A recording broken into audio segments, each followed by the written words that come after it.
Fala pessoal, eu sou o Felipe Niel, eu sou pastor da Igreja Batista Vida Nova, aqui na cidade de Caldas Novas, Goiás, e é uma alegria poder participar com vocês aqui da conferência do Perguntar Não Ofende. Eu quero convidar você a abrir a sua Bíblia comigo na carta de Paulo aos Romanos, capítulo de número 12. Carta de Paulo aos Romanos, capítulo de número 12. Eu quero ler com vocês os versos 1 a 8 e depois a gente vai dar uma olhada de uma forma panorâmica nesse capítulo todo, até o versículo 21, mas eu gostaria de ler com vocês a princípio Romanos capítulo 12, versos de 1 a 8. Ouça com fé a leitura da palavra de Deus. Portanto, irmãos, rogo-lhes pelas misericórdias de Deus que se ofereçam em sacrifício vivo, santo e agradável a Deus. Este é o culto racional de vocês. Não se amoldem ao padrão deste mundo, mas transformem-se pela renovação da sua mente, para que sejam capazes de experimentar e comprovar a boa, agradável e perfeita vontade de Deus. Por isso, pela graça que me foi dada, digo a todos vocês: ninguém tenha de si mesmo um conceito mais elevado do que deve ter, mas ao contrário, tenha um conceito equilibrado, de acordo com a medida da fé que Deus lhe concedeu. Assim como cada um de nós tem um corpo com muitos membros, e esses membros não exercem todos a mesma função, assim também em Cristo nós que somos muitos, formamos um corpo, e cada membro está ligado a todos os outros. Temos diferentes dons, de acordo com a graça que nos foi dada. Se alguém tem o dom de profetizar, use-o na proporção da sua fé. Se o seu dom é servir, sirva. Se é ensinar, ensine. Se é dar ânimo, que assim faça. Se é contribuir, que contribua generosamente. Se é exercer liderança, que a exerça com zelo. Se é mostrar misericórdia, que o faça com alegria. Vamos orar, queridos? Pai de amor, nós estamos diante da Tua Palavra, nós queremos aprender com ela, queremos ser instruídos, ensinados, orientados, encorajados, exortados, corrigidos, Pai. Mas nós reconhecemos que precisamos da ação do autor da Tua Palavra, do Teu Santo Espírito, para que Ele possa usar a espada dele, a palavra de Deus em nossas vidas de forma poderosa e sobrenatural. Suplicamos pela ação do Santo Espírito em nossas vidas através da pregação da palavra, em nome de Cristo Jesus. Amém. Amém. Queridos, um pouco para vocês sobre o porquê que eu escolhi esse texto para a gente pregar. Nós estamos caminhando e pensando sobre as questões da nossa sociedade, e uma das marcas da nossa sociedade é o individualismo. Um individualismo autônomo, onde cada um pensa em si mesmo, onde cada um tem os seus próprios planos e projetos, onde cada um está interessado apenas nos seus interesses, e cada um segue a sua vida e leva a sua vida dessa forma. Assim funciona a nossa sociedade, as pessoas são incentivadas a cada vez mais pensarem nelas mesmas, a cada vez mais terem uma vida individualista, uma vida autônoma, uma vida onde elas não dependem de ninguém nem de nada, e são incentivadas a viver dessa forma. E queridos, muitas vezes essas ideias entram para o seio da Igreja do Senhor Jesus Cristo, e nós, muitas vezes, sem perceber, começamos a abraçar esses mesmos pensamentos. Um pensamento individualista, um pensamento autônomo, onde ninguém tem nada a ver com a minha vida, onde eu faço o que eu quiser da minha vida, eu me preocupo comigo e com mais ninguém. E em tempos de pandemia, isso pode ser um problema grande para as igrejas como um todo. Pessoas pensando apenas em si mesmas, pessoas preocupadas apenas consigo mesmas, sem se interessar pelos problemas, pelas dificuldades do próximo, sem se interessar como elas podem servir a igreja. E eu creio que o texto aqui de Romanos 12 nos instrui bastante com relação a isso. Mas deixa eu falar um pouco, antes de entrar no texto propriamente dito, um pouco do contexto geral da carta de Paulo aos Romanos. A carta de Paulo aos Romanos, ela é uma carta endereçada a uma igreja na qual Paulo nunca esteve antes de escrever essa carta. Ele nunca esteve com a igreja de Roma. E ele está escrevendo essa carta porque ele tem o desejo de que a igreja de Roma o apoie e se transforme numa base para ele, para que ele possa ir alcançar a Espanha. Esse é o desejo do apóstolo Paulo. E para tanto, ele passa os primeiros 11 capítulos falando para a igreja de Roma qual é o evangelho que ele quer pregar na Espanha, qual é o evangelho no qual ele crê, qual é o evangelho, qual é a mensagem que ele quer levar. É como se fosse um missionário sendo examinado por uma igreja que está pensando em adotá-lo como um de seus missionários. E ali Paulo está escrevendo essa carta para falar para eles acerca do que ele crê sobre a justificação pela fé, acerca do que ele crê sobre a salvação estar disponível tanto a judeus quanto a não-judeus. E é isso que ele faz nos 11 primeiros capítulos da carta de Paulo aos Romanos. Ele fala do Deus Criador, ele fala da rebeldia do ser humano. Paulo vai falar da justiça que vem de Deus mediante a fé em Jesus. Paulo vai falar do fato da salvação, como eu disse, ser tanto para judeus quanto para não-judeus, do fato de que é Deus quem escolhe o homem e não é o homem quem escolhe Deus. Ele vai falar da luta da carne, do espírito, isso tudo nos primeiros 11 capítulos da carta. Ele termina o 11º capítulo explodindo numa palavra de louvor a Deus dos versos 33 a 36 do capítulo 11, onde ele, depois de meditar por 11 capítulos no Evangelho, ele irrompe em adoração nesses últimos versículos do capítulo 11. E então, aqui no capítulo 12, onde nós estamos, ele agora começa a aplicar o Evangelho à vida da igreja.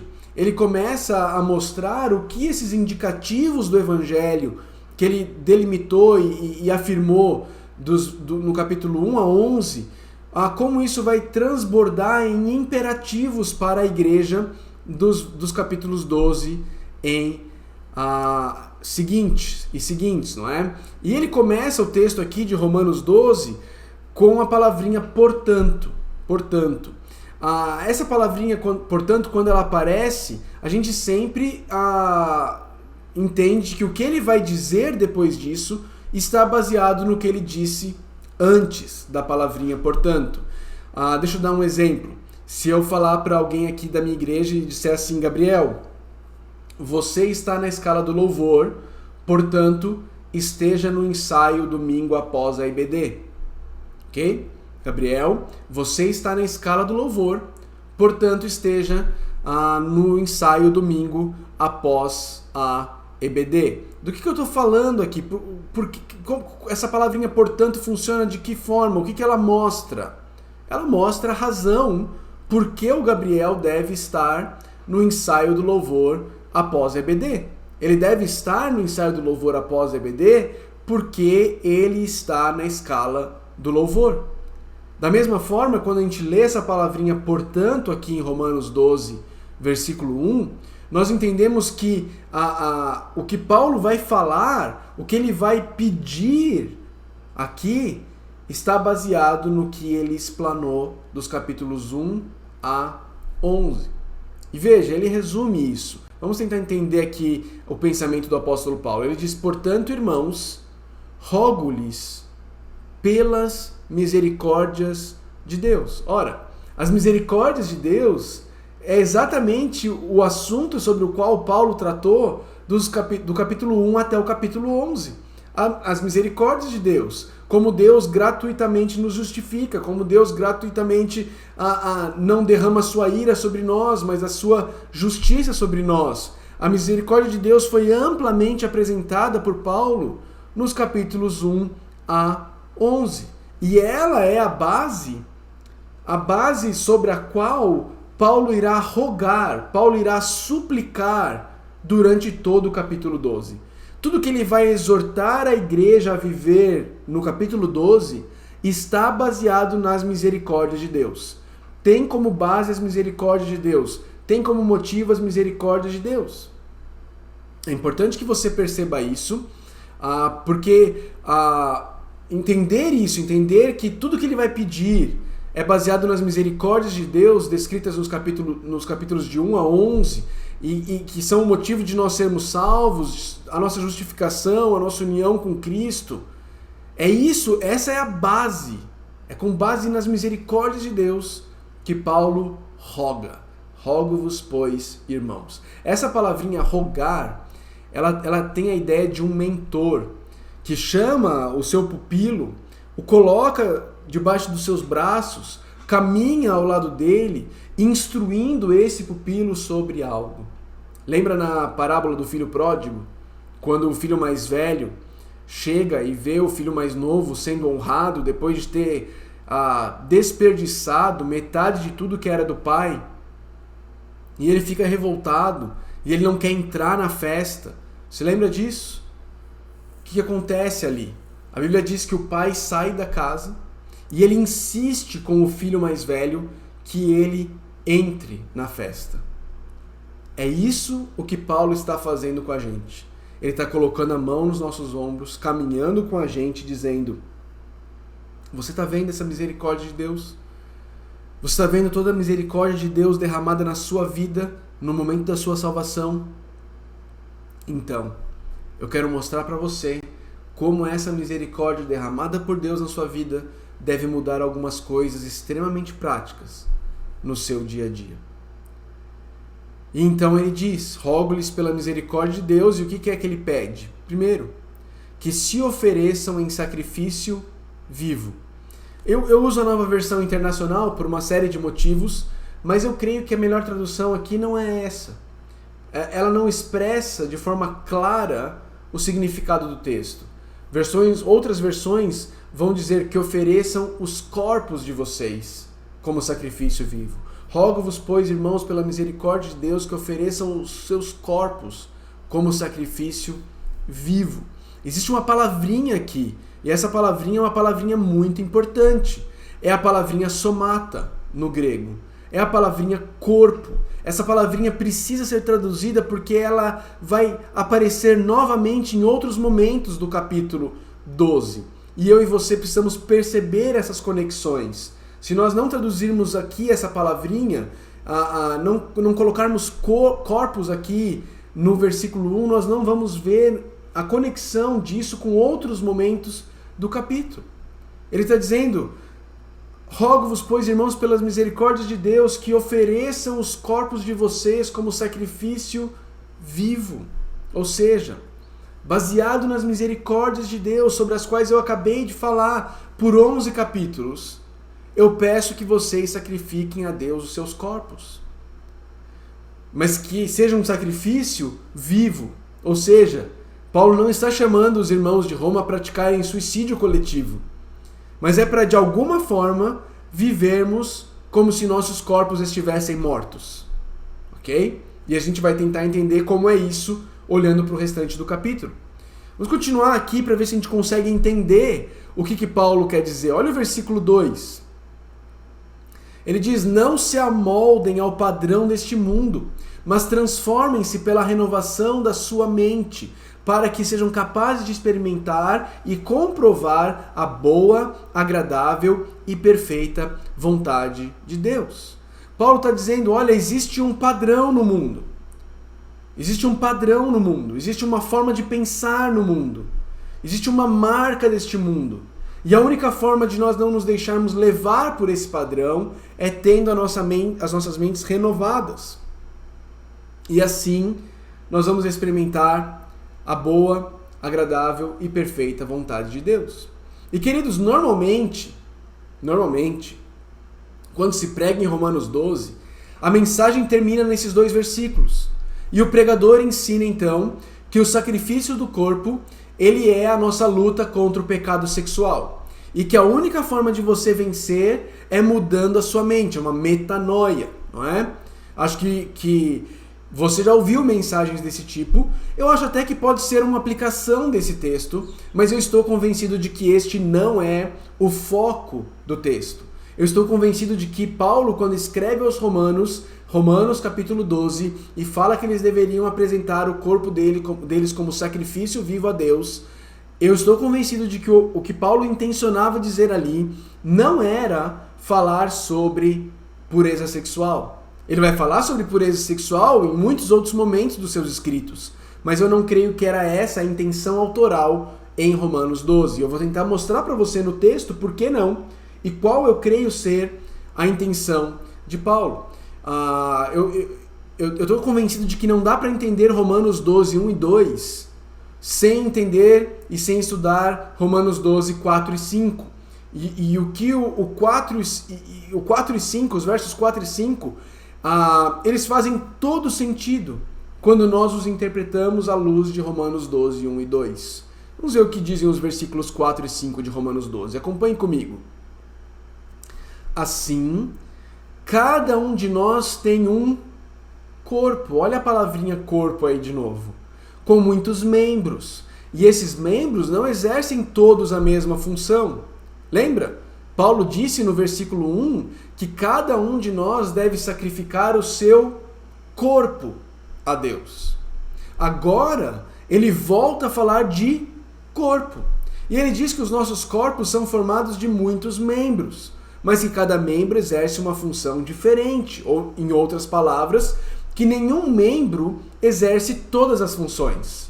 E ele continua falando sobre isso no versículo 5. Ele diz assim: assim também em Cristo, nós que somos muitos, formamos um corpo, e cada membro está ligado a todos os outros. Do que Paulo está falando aqui, queridos? Do que Paulo está falando aqui? Ele está dizendo que em Cristo, nós que somos muitos corpos, cada um tem o seu corpo, certo? Nós formamos um só corpo. E que em Cristo, cada um de nós está ligado a todos os outros membros deste corpo.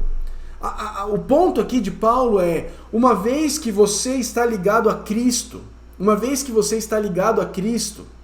você está ligado também a todos os outros que também estão ligados a Cristo. Esse é o ponto do apóstolo Paulo. O que Paulo está propondo aqui é que por causa da misericórdia de Deus, lembra, tudo isso que Paulo está pedindo aqui se baseia nas misericórdias de Deus, na salvação, no evangelho, ok? Por causa das misericórdias de Deus, nós fomos unidos a Cristo. E ao sermos unidos a Cristo, nós que temos nossos próprios corpos, passamos a sermos unidos a cada uma das demais pessoas que também foram unidas a Cristo. E assim, nós passamos de corpo para membro de corpo. Quando eu e você nos unimos a Cristo, Paulo está querendo mostrar para mim e para você, nós precisamos sacrificar no altar de Cristo a nossa individualidade autônoma. Nós deixamos de ser indivíduos autônomos, nós deixamos de ser pessoas que não precisam de ninguém, nós deixamos de ser pessoas individualistas, autônomas, suficientes. E nós passamos agora a deixar de ser um corpo completo, independente, que não precisa de mais nada nem de ninguém, e nós reconhecemos diante de Cristo que nós passamos a ser parte de um só corpo. Nós abrimos mão da nossa individualidade autônoma, porque agora nós somos um membro de um corpo que é muito maior do que nós mesmos. E portanto, por causa da misericórdia de Deus, Paulo está dizendo, nós devemos abandonar a mentalidade de corpo e passar a viver a mentalidade de membro. É disso que Paulo está falando quando ele diz no versículo 2, não se amoldem ao padrão deste mundo. O padrão deste mundo é o padrão do individualismo. O padrão deste mundo é o padrão da autossuficiência. Esse é o padrão desse mundo. O padrão desse mundo é eu sou mais eu. Esse é o padrão desse mundo. O padrão desse mundo é ame a você mesmo, se importe com você mesmo. Ninguém tá aí pra você não, você tem que se cuidar. Se você não te amar, quem vai se amar? Esse é o padrão desse mundo. O padrão desse mundo é, cara, cuida primeiro de você. Se importe primeiro com você. Paulo está dizendo, por causa das misericórdias de Deus.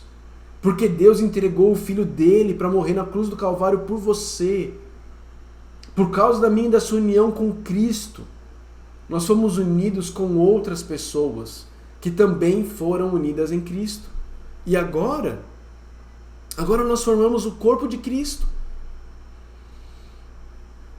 O corpo de Cristo no qual eu não desempenho todas as funções deste corpo. Eu sou uma parte, unida a todas as outras partes. Faz sentido isso, queridos? Está dando para entender qual é o argumento do apóstolo Paulo aqui em Romanos 12? O casamento ilustra isso muito bem. Quando você é solteiro, você se preocupa com você. Ok? Você se preocupa com você. Porque você é o todo, entre aspas, da sua vida. Mas aí você se casa. E então você passa a ser uma parte do todo. Com isso, você precisa abrir mão de várias coisas da sua vida para que o todo possa funcionar de forma apropriada. Você não é mais o todo. Você não se preocupa mais com você. Você agora é uma parte.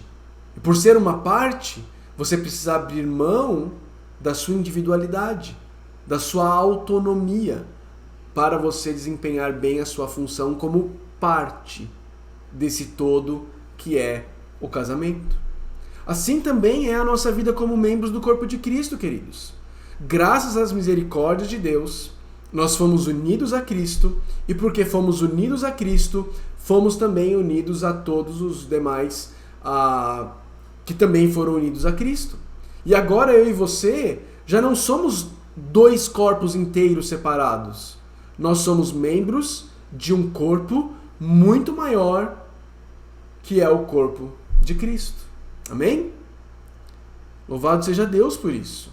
E aí a gente consegue ler agora mais ou menos assim os versículos, os primeiros versículos de Romanos 12. Portanto, irmãos, baseado em tudo que eu ensinei nos primeiros 11 capítulos sobre a misericórdia de Deus, eu suplico a vocês que ofereçam o individualismo de vocês como um sacrifício vivo, santo e agradável a Deus. Este é o culto racional de vocês. Não deixem a forma do mundo pensar moldar a mente de vocês, mas transformem-se pela renovação da sua mente, para que vocês sejam capazes de experimentar e comprovar a boa, agradável e perfeita vontade de Deus. Assim como cada um de nós tem um corpo com muitos membros e esses membros não exercem todos a mesma função, assim também em Cristo, nós que somos muitos, formamos um corpo e cada membro está ligado a todos os outros. Essa é a união da qual Paulo está falando no versículo 5. Ela é uma união factual. Quando Paulo diz no versículo 5, e cada membro está ligado a todos os outros, ele não está falando algo ideal. Ele não está falando, olha, seria muito bom que cada membro do corpo de Cristo estivesse ligado um ao outro. Não. Ele está falando de um fato. Cada membro do corpo de Cristo está ligado aos outros membros do corpo de Cristo. Quer você perceba isso, quer você não perceba isso. Uma vez unidos em Cristo, nós automaticamente estamos unidos a todos os outros que também estão em Cristo. Mas, queridos, essa união factual, ela precisa se tornar uma união realizada, uma união percebida, uma união vivida no nosso dia a dia como igreja. E é isso que Paulo está suplicando aqui. Que nós andemos em união, porque graças às misericórdias de Deus, nós já estamos unidos. É como uma mãe que orienta seus filhos a se tratarem como irmãos. Eles sempre foram irmãos. E não tem nada que eles possam fazer que vai fazer com que eles deixem de ser irmãos. Mas a mãe está ensinando e instruindo para que eles vivam a realidade da irmandade no fato do dia a dia deles. Para que eles ajam de acordo com a identidade deles. É isso que Paulo está falando. Paulo está dizendo, vocês já são um em Cristo. Agora vocês precisam agir como tal. É isso que Paulo está fazendo. A união factual, ela nunca muda. Nós já estamos unidos em Cristo. uma vez justificados em Cristo, uma vez regenerados, uma vez adotados na família de Cristo, nós já estamos factualmente unidos a Cristo e a todos os outros que também estão unidos a Cristo. Mas essa união realizada, essa união prática do dia a dia, ela pode ser fortalecida, ou ela pode ser enfraquecida, ou ela pode ser desapercebida no dia a dia. É por isso que Paulo gasta o restante do capítulo 12 falando sobre atitudes que enfraquecem e atitudes que fortalecem a nossa união com os nossos irmãos em Cristo. As atitudes enfraquecedoras que Paulo apresenta aqui, elas estão em duas categorias. A primeira categoria dessas atitudes, elas estão o campo de batalhas delas é a nossa mente. Veja o versículo 3. Veja o versículo 3. Ele diz assim: por isso, pela graça que me foi dada, digo a todos vocês, ninguém tenha de si mesmo um conceito mais elevado do que deve ter. Mas ao contrário, tenha um conceito equilibrado, de acordo com a medida da fé que Deus lhe concedeu. No versículo 16 ele vai dizer assim: tenham uma mesma atitude uns para com os outros. Não sejam orgulhosos, mas estejam dispostos a associar-se a pessoas de posição inferior. Não sejam sábios aos seus próprios olhos. Percebe como está tudo ligado aqui, na maneira como nós vemos, na maneira como nós pensamos, na maneira como nós enxergamos a nós mesmos e a realidade à nossa volta? Esse primeiro coquetel enfraquecedor da nossa união, ele age nas nossas mentes. São aqueles sentimentos de superioridade, orgulho, que vão de encontro ao que Paulo, vão contra o que Paulo está chamando a gente a viver. E eles encontram refúgio nas nossas mentes.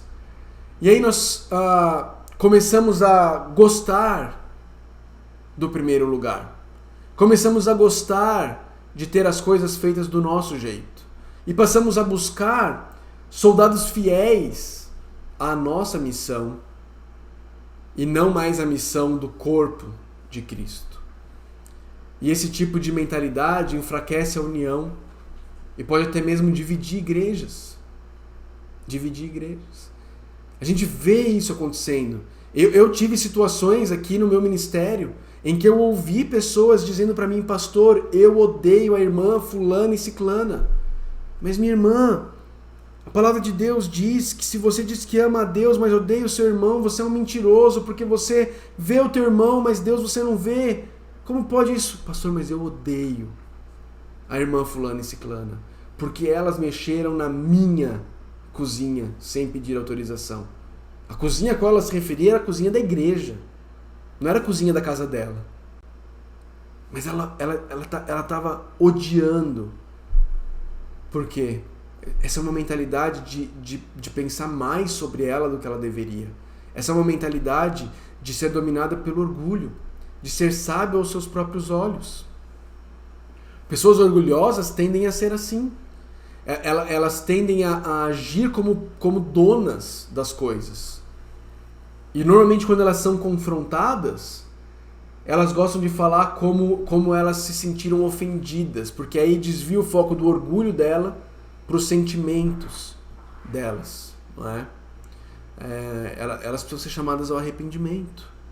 Elas precisam ser chamadas ao arrependimento. Queridos, a primeira praga que afeta o campo onde a união da igreja está plantada é a praga do orgulho, é a praga do pensar em mim, de achar que eu sou mais importante do que os outros. E Paulo nos alerta a não termos uma visão elevada de nós mesmos, não sermos orgulhosos, não sermos sábios aos nossos próprios olhos, aqui refletindo o ensino de Provérbios, né? Talvez você esteja pensando: pastor, eu não tenho nada disso. Deixa eu te ajudar a pensar um pouquinho aqui. Pensa um pouquinho aqui quando você chega na igreja. Você chega na igreja pro culto, ok? Você chega na igreja pro culto e você vê uma pessoa ali sentada, pessoa que você não conhece, você nunca viu na vida. E ali do outro lado você vê seus amigos. as pessoas com quem você se sente bem, onde você vai? Onde você vai? Quando as decisões da igreja são contrárias ao que você acha que deveria ter sido decidido. Me lembro de uma pessoa que deixou a igreja porque a igreja foi pintada de uma cor que ele achava que deveria ser outra cor. Como você reage quando as coisas não são do jeito que você acha que deveriam ser na igreja? Como você reagiria se te pedissem para não mais servir num determinado ministério, porque você precisa se preparar melhor para isso? Começou a enxergar seu coração? Começou a ver orgulho? Começou a ver como você se considera sábio aos seus próprios olhos? Começou a ver como você tem uma visão mais elevada de você mesmo? Queridos, a segunda praga que enfraquece a união na igreja é a praga do ressentimento. Dá uma olhada no versículo 14, olha aí. Abençoem aqueles que os perseguem. Versículo 17. Não retribuam a ninguém mal por mal. Versículo 21. Não se deixem vencer pelo mal, mas vençam o mal com o bem. Essa segunda praga, ela é fruto de um coração orgulhoso. É fruto de ter uma visão elevada de você. E na verdade essas duas pragas são fruto de uma visão equivocada das misericórdias de Deus que foram derramadas sobre a sua vida.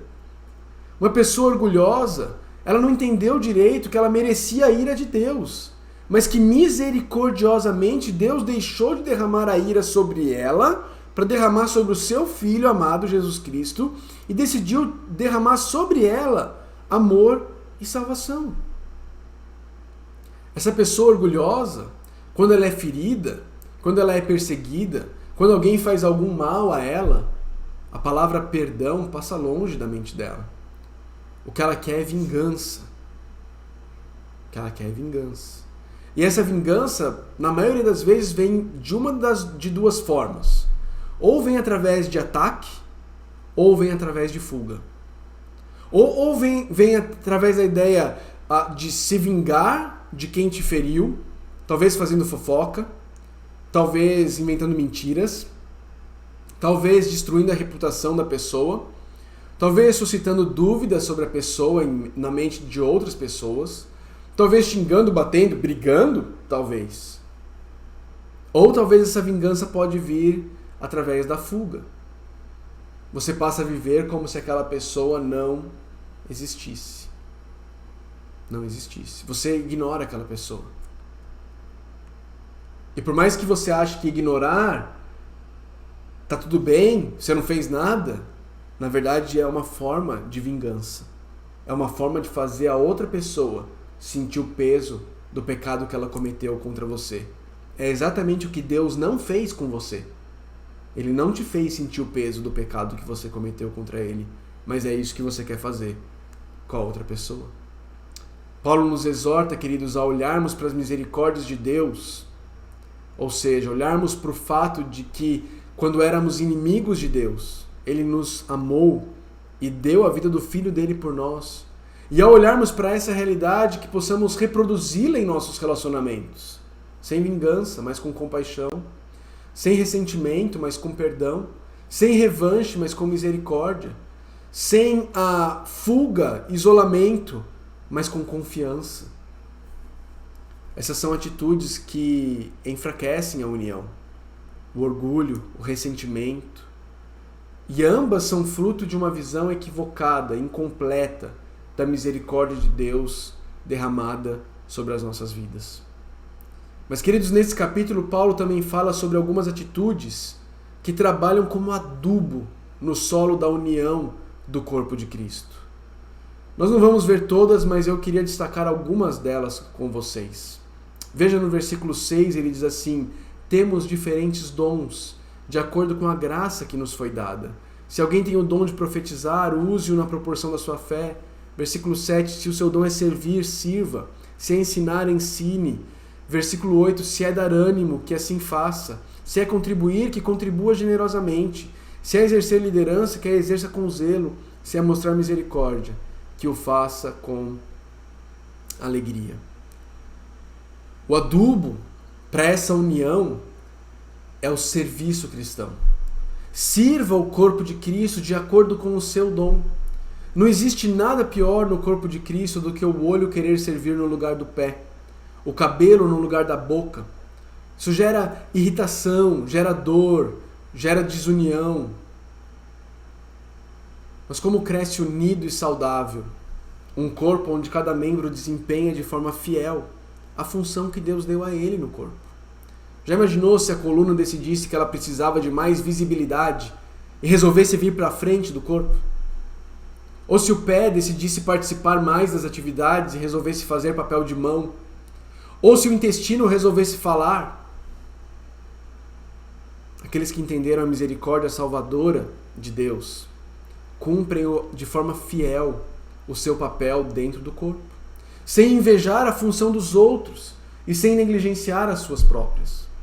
Queridos, eu tenho certeza que na sua igreja existem inúmeras áreas onde você pode servir ao Senhor, com os dons e talentos que Deus te deu. Que Deus te deu. E se você não está usando os dons e talentos que Deus te deu, o seu corpo, o corpo de Cristo local do qual você faz parte, está manco. Está maneta. Não está conseguindo enxergar apropriadamente. Porque você, como membro desse corpo, não está cumprindo a função que Deus te deu para cumprir. O ponto de Paulo aqui, queridos, é seja lá qual for o seu dom, exerça esse dom no corpo e exerça com excelência. Não faça só para cumprir uma escala. Você faz parte do ministério de louvor, nunca pense que você já sabe o suficiente do seu instrumento, continue sempre aprendendo, continue sempre desenvolvendo, exerça o ministério de louvor na dependência de Deus. Dependa em oração de Deus para exercer o seu ministério. Você vai ensinar na igreja, se esmere em estudar. Não pense que porque, não, é só para as crianças, eu posso dar só uma passada de olho no domingo à tarde. Não faça isso. Não faça isso. Se você vai servir na área de aconselhamento na igreja, invista nisso. Estude, se capacite mais e mais para poder servir melhor. E assim por diante. Queridos, quando vemos a igreja inteira servindo, se esforçando para fazer com excelência aquilo que Deus chamou a igreja para fazer, isso fortalece a união da igreja. Então, o primeiro fortalecedor da união da igreja é servir de acordo com o seu dom. Mas veja no versículo 9. No versículo 9, Paulo vai falar de um outro fortalecedor da igreja. Ele diz assim: o amor deve ser sincero. Queridos, nós precisamos nos relacionar na igreja com amor sincero. E amor sincero é fruto de uma compreensão correta da misericórdia de Deus. Lembra? Tudo é baseado no rogo-vos, pois, irmãos, pelas misericórdias de Deus. Quando a gente entende a forma misericordiosa com que Deus nos tratou, nós somos libertos do temor aos homens. Nós não precisamos mais usar máscaras na igreja, mas nós podemos rasgar o nosso coração, abrir o porão das nossas almas, falar para os irmãos sobre as nossas dificuldades, sobre os nossos problemas, sobre as nossas lutas com o pecado, porque ninguém vai estar olhando para a gente como se não tivesse sido um beneficiário das misericórdias de Deus. Quando a igreja inteira se entende como uma beneficiária das misericórdias de Deus, ninguém na igreja acha que fez por merecer. E ninguém na igreja começa a olhar para pecadores arrependidos como se você fosse melhor do que eles. E isso libera a igreja, liberta a igreja para ter relacionamentos reais, verdadeiros, de amor sincero, onde nós vivemos sem máscara a vida cristã. Um ajudando o outro, um amando o outro, um servindo o outro, um exortando o outro, um encorajando o outro. Paulo fala no versículo 10, dediquem-se uns aos outros com amor fraternal. Como é que se dedica uns aos outros com amor fraternal? é tendo não apenas os seus próprios interesses em vistas, mas também o interesse dos outros, como Paulo vai dizer em Filipenses 2. Ele diz aqui no verso 10, ainda prefiram dar honra aos outros mais do que a si mesmos. Mais do que a si mesmos. Queridos, nós precisamos aprender isso. Nós precisamos aprender sobre essa vida de amor fraternal. Essa vida de dar honra ou de considerar os outros mais importantes do que você mesmo. Uma igreja, um corpo de Cristo, onde isso é realidade, existe liberdade para que as pessoas busquem ajuda por pecado delas. Não existe um bando de fariseuzinho fingindo todo mundo que ninguém peca. E assim ninguém confessa pecados, ninguém busca ajuda. Porque quando alguém entra nessa igreja e começa a conviver com essas pessoas, ela começa a ver, vixe, aqui acho que sou só eu que tenho dificuldade aqui com o pecado. Então ela não fala. Porque, não, se eu falar, o que vão pensar de mim? O que vão pensar de mim? Queridos, uma vida de amor sincero é uma vida, como diz o apóstolo Paulo, em que nós somos sensíveis uns aos outros. Veja o versículo 15. Ele diz, alegrem-se com os que se alegram, chorem com os que choram. Isso é uma vida de amor sincero. Esse é o tipo de atitude que vai unir a igreja verdadeiramente, na prática, demonstrando a união factual que já existe por causa das misericórdias de Cristo. Meus irmãos, minhas irmãs, existe um chamado de Paulo aqui. Existe um chamado de Deus aqui para nós. E o chamado de Deus é, queridos, por causa das minhas misericórdias, porque eu não derramei ira sobre vocês, mas derramei perdão e graça, eu chamo vocês a negarem a si mesmos, a pararem de estar interessados apenas nos seus próprios interesses, a parar de achar que vocês são autossuficientes e a entender que vocês agora são membros de um corpo. E por isso, vocês precisam ter uma batalha na mente de vocês, para não mais pensar de forma elevada sobre vocês, para não se deixarem encher pelo orgulho, para não mais serem tomados por um sentimento de superioridade, não serem sábios aos próprios olhos, mas pelo contrário, servirem com alegria e gratidão, de acordo com os dons que Deus te deu, e viverem relacionamentos regados, encharcados de amor sincero no corpo de Cristo. Um preocupado com o outro, ninguém olhando de cima para baixo para o outro, mas todos entendendo que nós todos estamos unidos no mesmo barco, porque estamos todos em Jesus, em Cristo, por causa das misericórdias de Deus. Esse é o chamado de Deus para nós. Que em meio a essa crise que nós estamos vivendo, a mentalidade individualista desse mundo, que se preocupa apenas com você, que diz que você é autossuficiente, possa ser vencida na minha e na sua vida, por causa das misericórdias de Deus, por causa do amor leal de Deus, que derramou graça e perdão sobre as nossas vidas, mesmo nós não merecendo. Que Deus te abençoe, que Deus nos guarde e nos ajude a viver essa união que já existe e que não tem como ser mudada na prática, no dia a dia. Deus te abençoe.